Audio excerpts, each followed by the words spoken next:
సికింద్రాబాద్ ప్రజా సమస్యల పరిష్కారాన్ని బాధ్యతగా భావిస్తా. Cantonment MLA Sri Ganesh.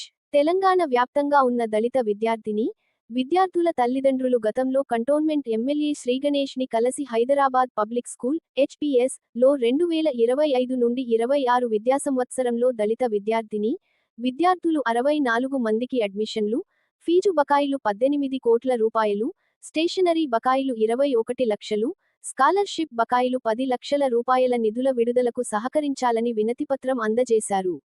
పిల్లల భవిష్యత్తును దృష్టిలో పెట్టుకొని ఎమ్మెల్యే వారిని గౌరవ ఉప ముఖ్యమంత్రి శ్రీ మల్లు భట్టి విక్రమార్క గారు అధికారుల వద్దకు తీసుకువెళ్లి వారు పడుతున్న ఇబ్బందులను వారి దృష్టికి తీసుకువెళ్లి పరిష్కరించాలని కోరారు. స్పందించిన ఉప ముఖ్యమంత్రి మల్లు భట్టి విక్రమార్క గారు తక్షణమే అధికారులను పిలిపించుకుని పిల్లలకు వెంటనే అడ్మిషన్లు ఇప్పించి వారి బకాయిలను వెంటనే విడుదల చేయాలని ఆదేశించారు.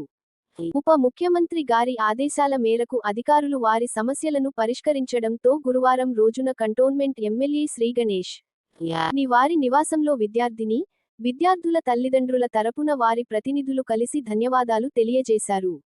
ఈ సందర్భంగా ఎమ్మెల్యే శ్రీగణేష్ ప్రజా సమస్యల పరిష్కారమే తన ధ్యేయమని, ఇది నా బాధ్యత అని వారికి చెప్పి, గౌరవ ఉప ముఖ్యమంత్రి మల్లు భట్టి విక్రమార్క గారిని కూడా విద్యార్థుల తల్లిదండ్రులతో కలిసి త్వరలోనే కలిసి కృతజ్ఞతలు తెలియజేద్దామని వారితో చెప్పారు.